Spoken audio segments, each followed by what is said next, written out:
Assalamualaikum warahmatullahi wabarakatuh. Yang terhormat Bapak Deki Antara selaku dosen pendidikan Pancasila dan teman-teman yang saya banggakan.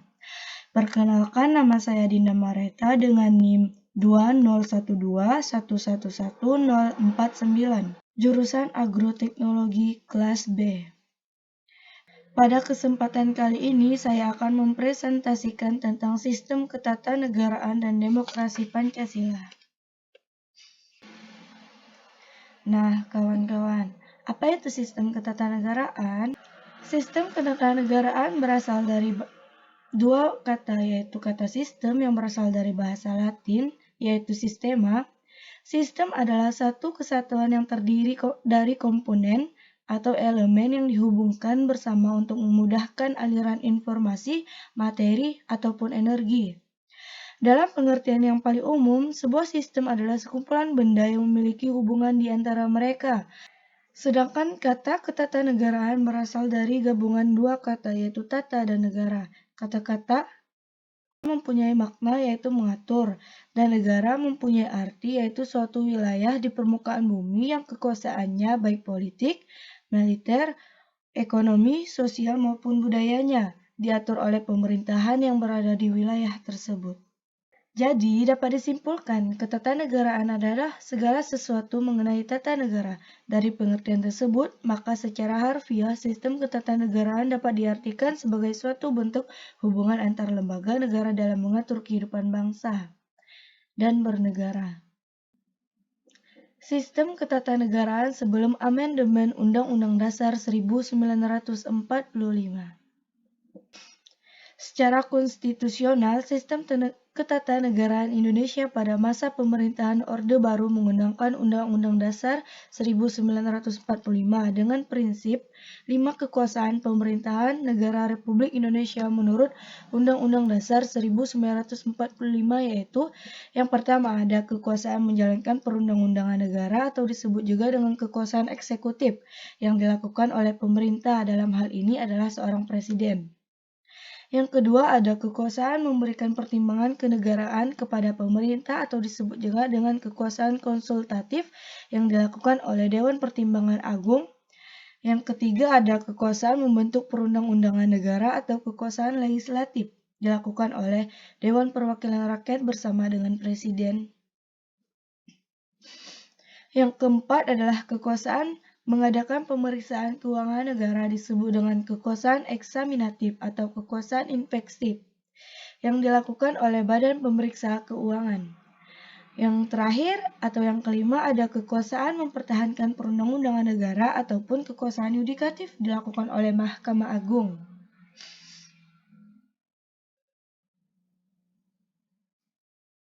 Pada masa Orde Baru, lembaga tertingginya adalah Majelis Permusyawaratan Rakyat, kemudian Presiden, dilanjutkan oleh Dewan Pertimbangan Agung, Dewan Perwakilan Rakyat, Badan Pemeriksa Keuangan, dan Mahkamah Agung.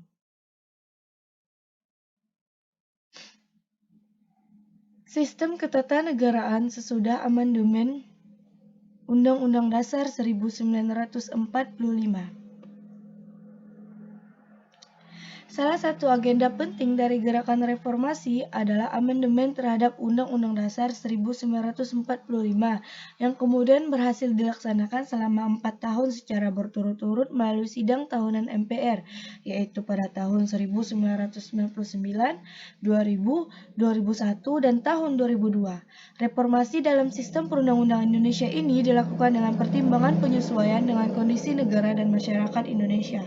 Diharapkan dengan diadakannya amandemen Undang-Undang Dasar 1945 sebagai dasar hukum negara Indonesia bisa lebih menyerap kebutuhan rakyat serta sesuai dengan kondisi yang terjadi saat ini. Karena Undang-Undang Dasar 1945 setelah amandemen dianggap lebih demokratis bila dibandingkan dengan Undang-Undang Dasar 1945 sebelumnya. Amandemen terhadap Undang-Undang Dasar 1945 dilaksanakan dengan beberapa kesepakatan dari panitia ad hoc, antara lain, yang pertama, tidak mengubah pembukaan Undang-Undang Dasar 1945, sistematika, aspek kesejarahan, dan orisinalitasnya. Yang kedua, tetap mempertahankan Negara Kesatuan Republik Indonesia. Yang ketiga, mempertegas sistem pemerintahan presidensial.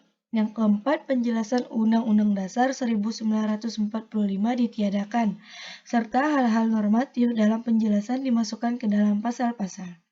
Yang kelima, perubahan dilakukan dengan cara adendum. Nah, perbedaan sistem ketenegaraan sebelum dan sudah amandemen. Pada sebelum amandemen, Indonesia adalah negara berdasarkan atas hukum dengan sistem konstitusional yang kekuasaan tertingginya berada di tangan MPR. Sedangkan Presiden adalah penyelenggara pemerintah negara yang tertinggi di bawah MPR dan Presiden tidak bertanggung jawab di bawah DPR. Pada pemerintahan sesudah amandemen, bentuk negaranya berupa kesatuan dengan prinsip otonomi yang luas. Wilayah negara terbagi menjadi beberapa provinsi, dengan bentuk pemerintahan adalah republik, dan sistem pemerintahan adalah presidensial. Pada masa ini, presiden adalah kepala negara sekaligus kepala pemerintahan, dan kabinet atau menteri diangkat oleh presiden dan bertanggung jawab kepada presiden.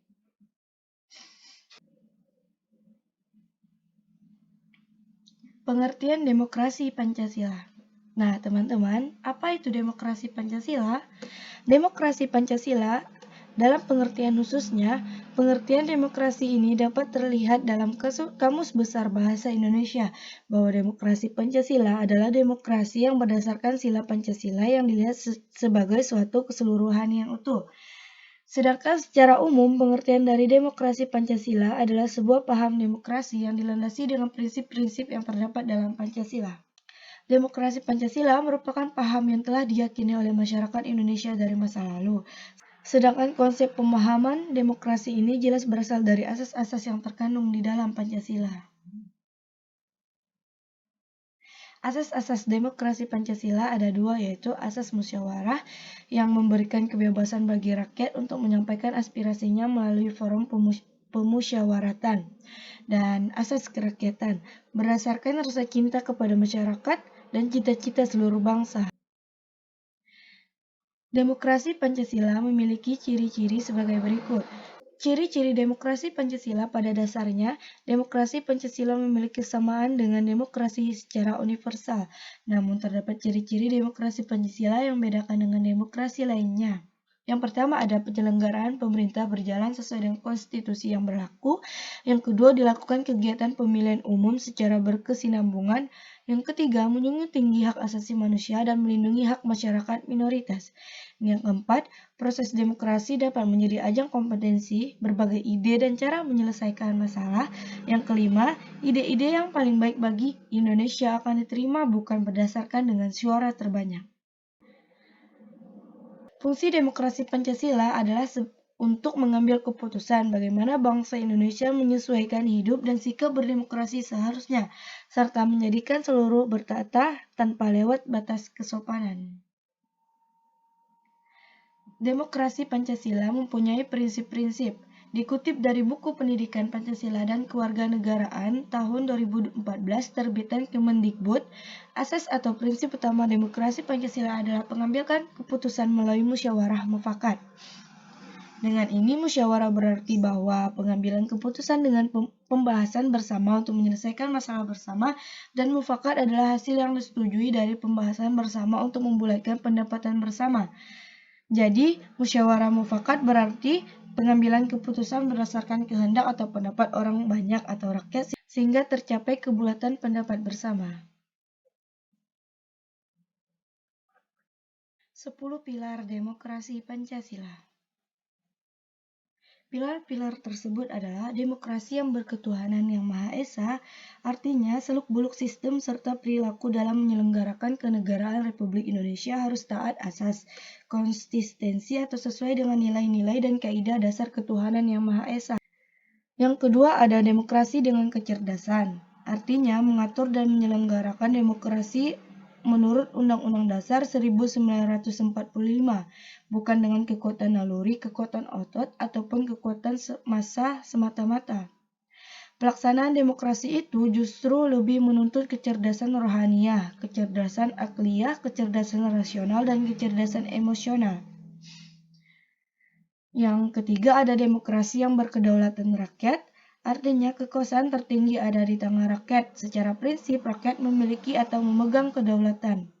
Dalam batas-batas tertentu, kedaulatan rakyat dipercayakan kepada wakil-wakil rakyat di MPR atau DPRD. Yang keempat ada demokrasi dengan rule of law. Demokrasi dengan aturan mempunyai 4 makna penting, yaitu yang pertama ada kekuasaan negara Republik Indonesia harus mengandung, melindungi, serta mengembangkan kebenaran hukum, bukan demokrasi ugal-ugalan, demokrasi dagelan atau demokrasi manipulatif. Yang kedua, kekuasaan negara itu memberikan keadilan hukum, bukan demokrasi yang terbatas pada keadilan formal dan pura-pura. Yang ketiga, kekuasaan negara itu menjamin kepastian hukum, bukan demokrasi yang membiarkan kesemerawutan atau anarki. Yang keempat, kekuasaan negara itu mengembangkan manfaat atau kepentingan hukum, seperti kedamaian dan pembangunan, bukan demokrasi yang justru mempopulerkan fitnah dan hujatan, ataupun menciptakan perpecahan, permusuhan, serta kerusakan. Yang kelima ada demokrasi dengan pemisahan kekuasaan negara.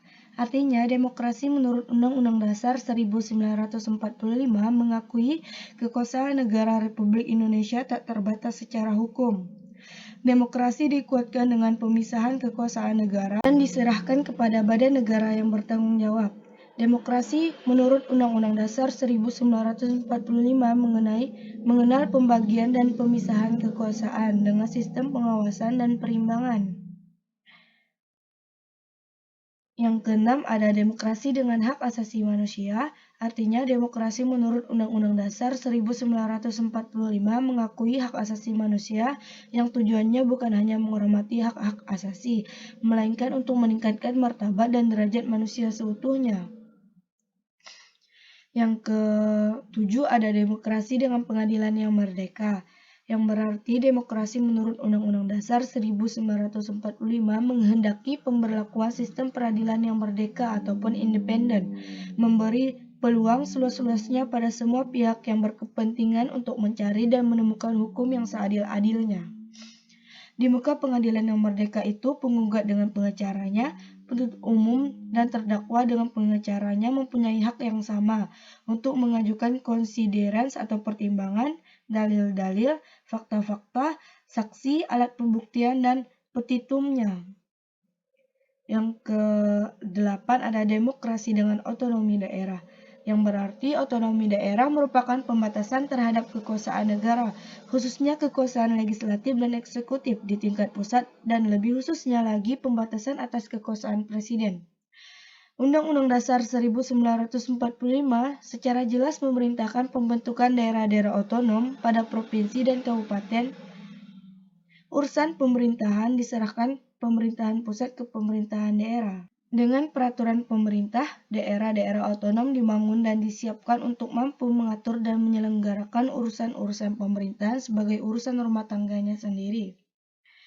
Yang kesembilan ada demokrasi dengan kemakmuran, yang berarti demokrasi bukan hanya soal kebebasan dan hak, kewajiban dan tanggung jawab, asal mengorganisir kedaulatan rakyat atau pembagian kekuasaan kenegaraan. Demokrasi bukan hanya soal otonomi daerah dan keadilan hukum. Bersamaan dengan itu semua, demokrasi menurut Undang-Undang Dasar 1945 ditujukan untuk membangun negara kemakmuran oleh dan untuk sebesar-besarnya rakyat Indonesia. Yang ke-10, demokrasi yang berkeadilan sosial, artinya demokrasi menurut Undang-Undang Dasar 1945 menggariskan keadilan sosial di antara berbagai kelompok, golongan, dan lapisan masyarakat. Tidak ada golongan, lapisan, kelompok, satuan, atau organisasi yang jadi anak emas yang diberikan berbagai keistimewaan atau hak-hak khusus. Terima kasih. Lebih dan kurangnya saya mohon maaf. Wassalamualaikum warahmatullahi wabarakatuh.